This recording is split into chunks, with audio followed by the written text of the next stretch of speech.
Welcome to The Source, where we combine the headlines with in-depth conversations with the newsmakers themselves. Sitting in for Pinky Webb, I'm Mai Rodriguez. Today on the program, following the confiscation of onions from 10 flight attendants, the Bureau of Customs is reminding travelers to secure the necessary permits when bringing agricultural products. A lawmaker believes there is a conspiracy among officials of the DA and Customs and smugglers that drives onion prices to go up. And how is the Customs Bureau implementing reforms to get rid of corruption in the agency? Customs spokesperson Arnold Dela Torre joins us in the program.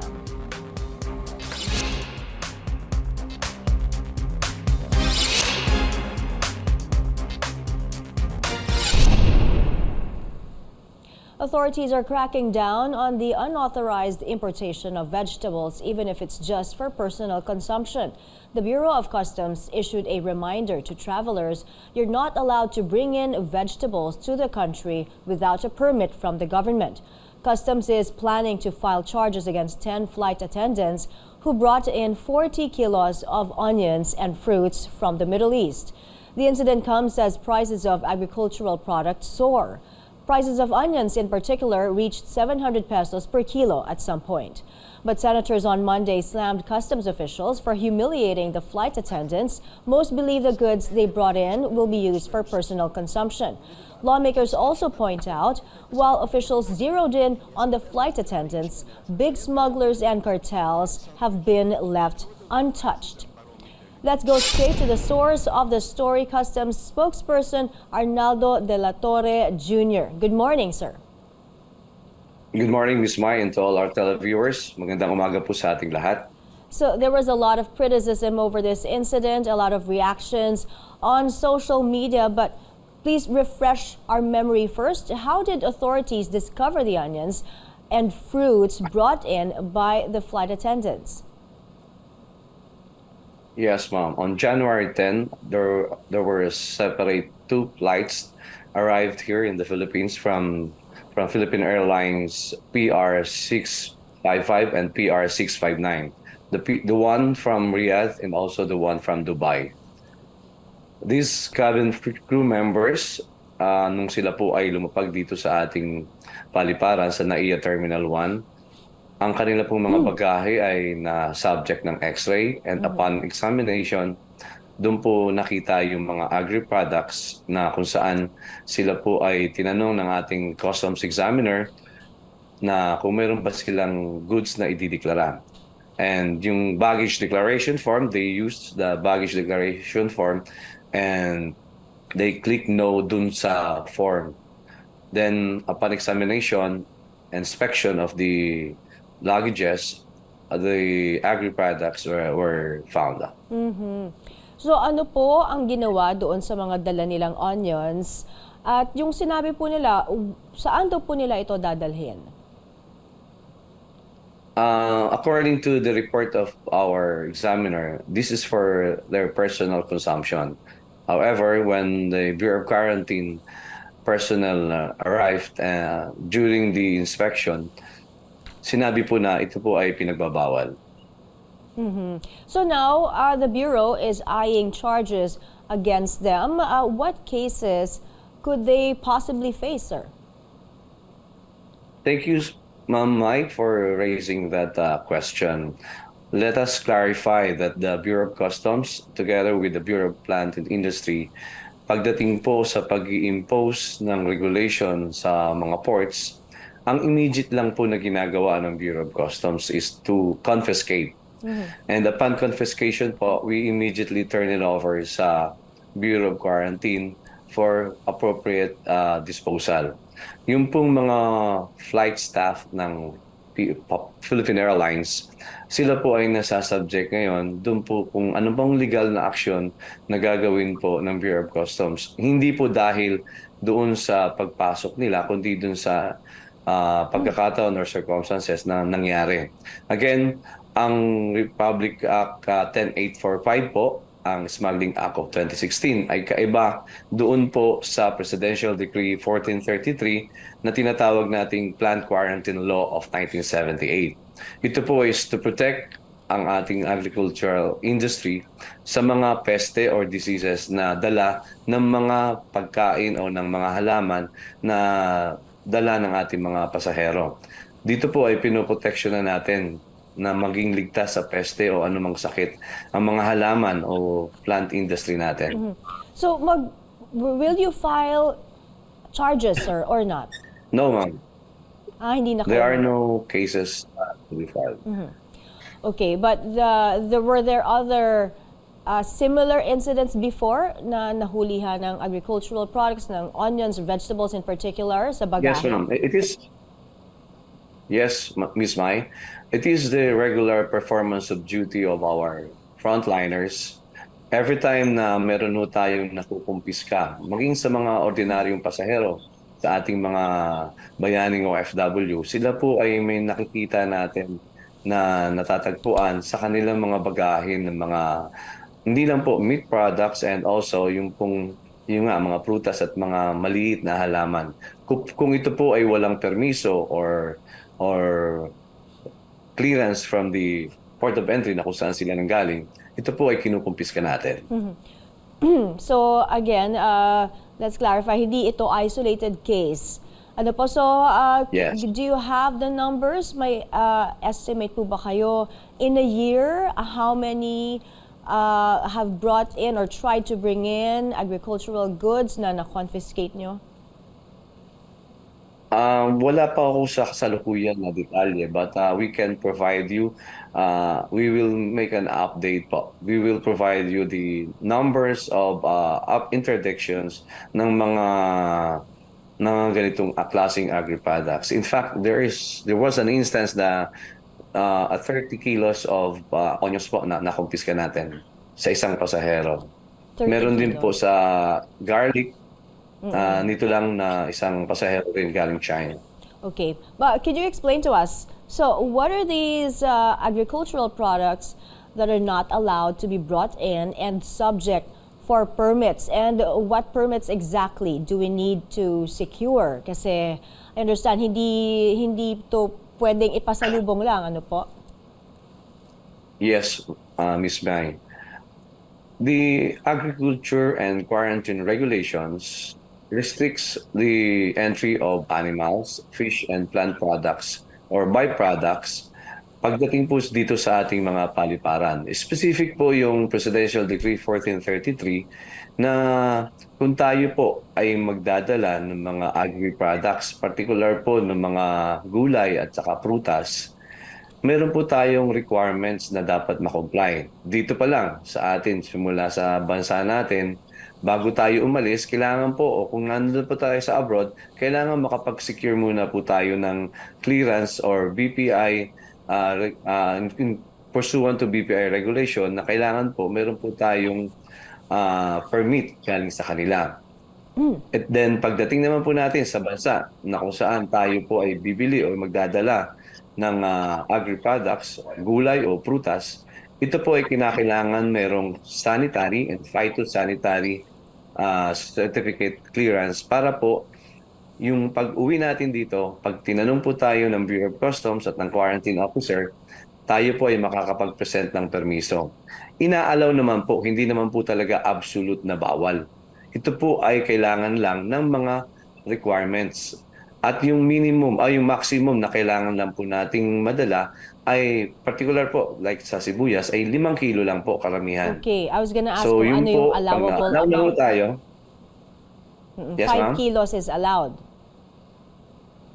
Yes po, pero kailangan po, again, maging isang piraso lang po to o maliit na piraso po, kinakailangan po merong permiso mula sa Bureau of Plant Industry at dito po naman sa Sanitary and Phytosanitary Clearance Certificate from the country of origin. Okay, let's talk about the smuggling. Ano po? So during the Senate hearing, some senators expressed concern about, why the Customs Bureau is giving, attention to these flight attendants when they pointed out big-time onion smugglers are out there. in recent months po, may na-intercept na po ba o nahuli na big-time onion smuggler? Again, ang Bureau of Customs po does not implement a double standard regulation. The Bureau's intensified border control and security last year resulted in 709 seizures of various illicit goods amounting to 24 billion. Kaiba po to doon sa nangyayari dito sa ating mga paliparan. We have intercepted mga maliliit, mga ilang piraso, ilang kilo ng mga agri-products. And ito po ay pursuant po sa pagsunod natin doon sa Presidential Decree 1433. So meron po tayong regular na performance and duty to protect the agricultural industry. However, pagdating naman po sa Republic Act 10845, yung mga agricultural products na nakumpiska natin, ito po ay 137, all amounting the estimated market value po, almost 1.9 billion. So the cases we have filed for 2022 ay mahigit 35. At nitong nakaraan lang po, we already filed nitong January 19 cases po. So ito po ngayon ay nasa preliminary investigation po ng Department of Justice. Meron po tayong mga numero, meron po tayong yung mga consignees po ng mga may-ari ng mga companies na nag-import, na nag-misdeclare at nagtangka na magpuslit. Ito po ay kinasuhan ng Bureau of Customs. So let me just clarify, sir. You mentioned a figure earlier, 24 billion pesos. This is the amount you have seized, confiscated, and consists of various agricultural goods already? Hindi lang po onions? Hindi lang po. Para sa agricultural products po, ito yung rice, sugar, onions, carrots, ito po is amounting to almost 1.8 billion.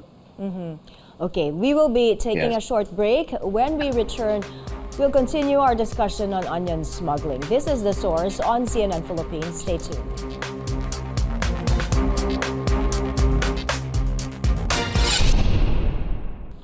You're watching The Source on CNN Philippines.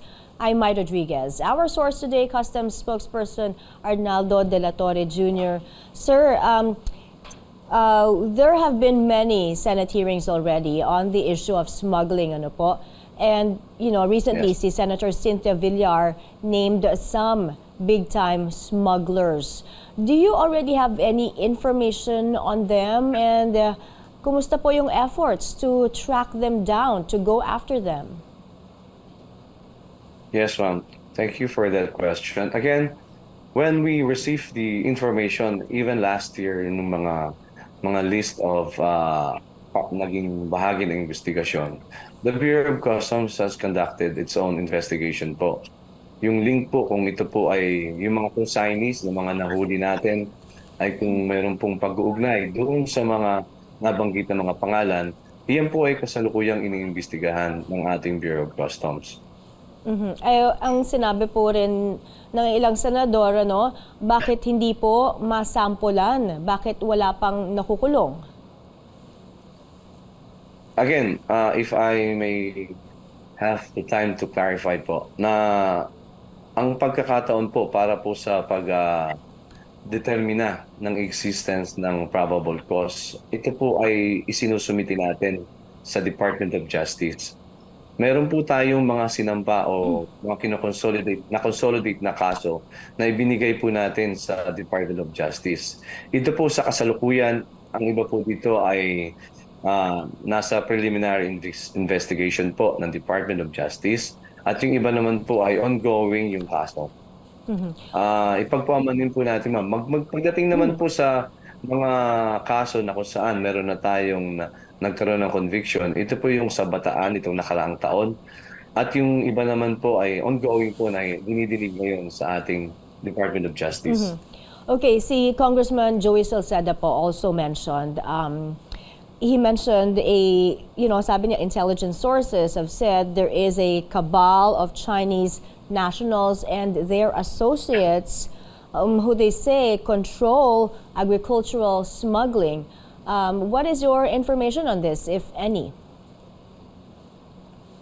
As of now, the Bureau of Customs, we welcome the statement and we value the concern raised by the good Congressman, Congressman Salceda. And as for the Bureau of Customs, we are uh, making an effort to intensify the agri-smuggling activities, meaning the anti-smuggling activities. We are ongoing, having an investigation, and we are conducting several inquiries with regards to those concern raised by our good congressman. All right, I'd like to get your reaction on this po kasi yesterday we were talking to AGA Party List Representative Nicanor Briones, and he said there is a conspiracy, may sabwatan daw po between the Agriculture Department, the Customs, and smugglers, kaya daw po nagta-thrive yung mga smugglers. Your reaction to this? We deny the allegation, but kasi po makikita naman po natin sa performance ng Bureau of Customs at ng Department of Agriculture.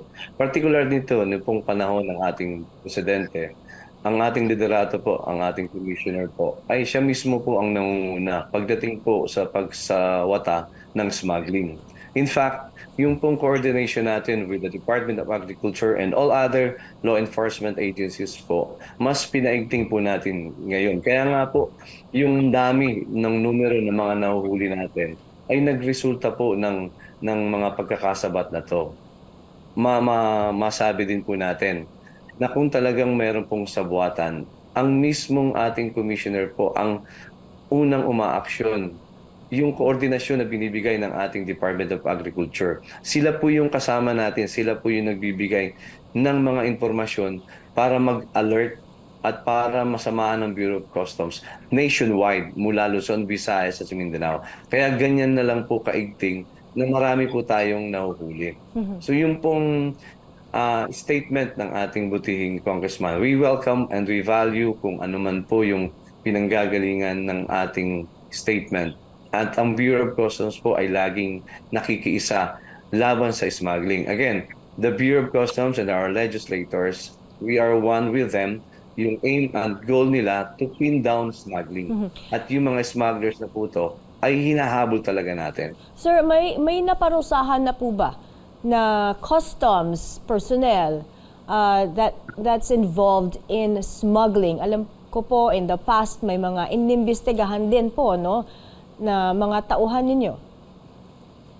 Opo, meron po tayo nung nakaraang taon, meron po tayong 3 empleyado na na-dismiss, natanggal sa trabaho. At yung mga nakaraan po, marami pa po tayo. In fact, yung pong mga complaints, yung pong mga aligasyon na kung saan ang Bureau of Customs ay agad na umaaksyon. Pag kahit ito po ay denial lang sa 888, ang mga numero na kung saan yung hotline na pwedeng malaman ng mga ating mga kababayan kung merong mga nareklamo tayo. Meron ho kaming website kung saan yung mga na-summon na kung saan nagkaroon po ng show cause. Yung kahit maliit na reklamo ho, ito po ay in-entertain ng Bureau of Customs, particular po sa issue ng anti-corruption. All right. Do you support the proposal, sir, to create an anti-agri smuggling task force? Ang Bureau of Customs po ay bukas sa lahat ng mga suggestion para mas ma-improve, para mas maging transparent, at para mapalakas po ang anti-smuggling effort ng ating gobyerno. Kung ano man po yung direksyon o direktiba na ibibigay lalo po ng ating presidente, iyan po ay ating susundin at tayo po ay tutulong sa pagsugpo ng smuggling.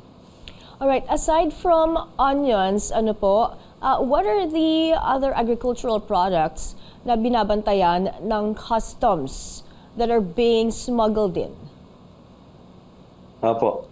Sa base sa datos na ating nakalap, ang onions ang pinakamarami po na nakumpiska natin nitong nakaraang taon. Pangalawa ang sugar, carrots, garlic, chilled vegetables, coffee, seafood, yung mga poultry chicken, yun po, pangatlo po ang chicken sa marami nating nahuli. Mga canned goods and animal feeds. Okay. Okay, sir, before we go on a break, there's just a quick follow-up on the case of the flight attendants. Ano po? What's the difference between the PAL staff case, doon po yung sa kaso ng mga flight attendants, versus those you have filed cases against? May kaibahan po dahil yung pong sa Republic Act 10845, ito po ay merong economic sabotage po ang kaso kung ito po ay nagkakahalaga ng 1 milyon hanggang 10 milyong halaga. At kung ito naman po ay yung Presidential Decree 1433, ay kaiba po ito doon sa sinampa natin na kaso. Dito po, normal po na nangyayari base po sa detalye na binibigay din sa atin ng BPI ng mga quarantine officers, ay normal lang po yung pagkukumpiska natin ng mga commodities, ng mga agri-products nila, or kahit ito po ay karne, mga poultry, chicken, or meat products po. All right, we will be taking a short break. This is The Yes. Source on CNN Philippines. Stay tuned.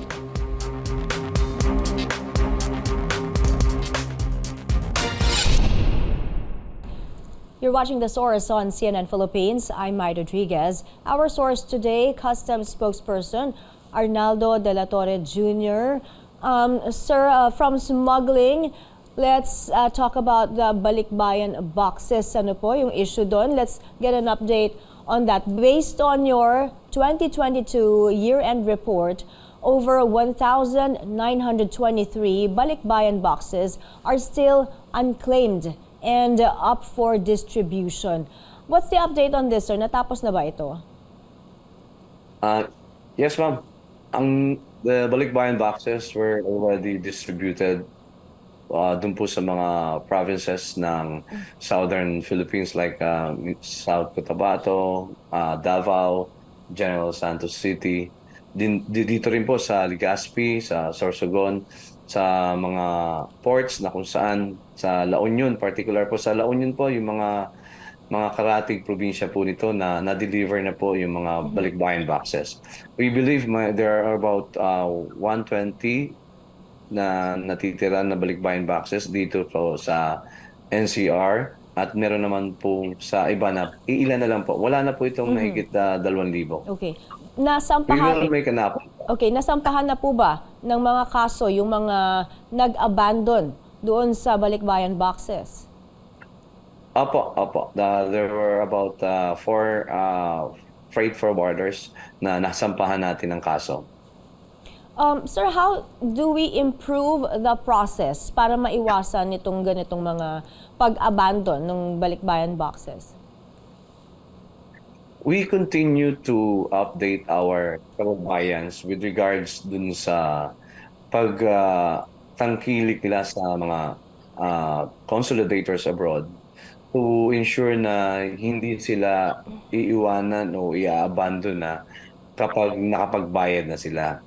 Aside from that, sa side ng Bureau of Customs, we have drafted a Customs Memorandum Order wherein para mas maging deterrent para sa mga deconsolidators and consolidators abroad na maging solely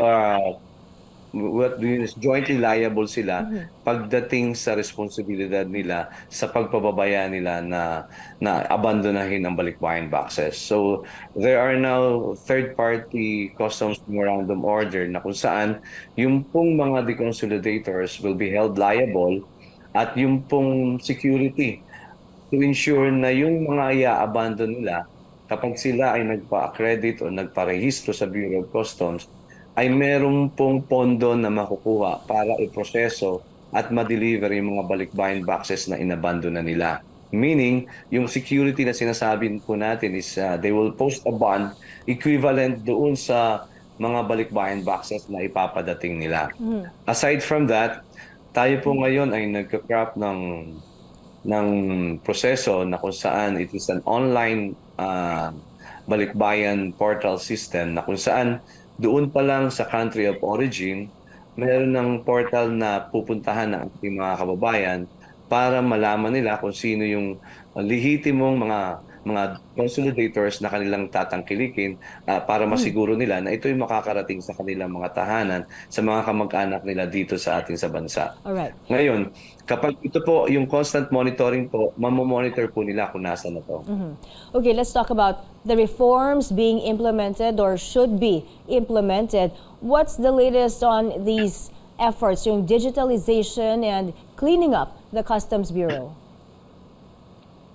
Yes, being one of the priorities of our commissioner in his 7-point reform agenda is to stop the smuggling of agri products and to curb and to prevent the smuggling of illegal drugs, and also to digitalize our system and processes. The Bureau sustains its improved border protection performance through several initiatives.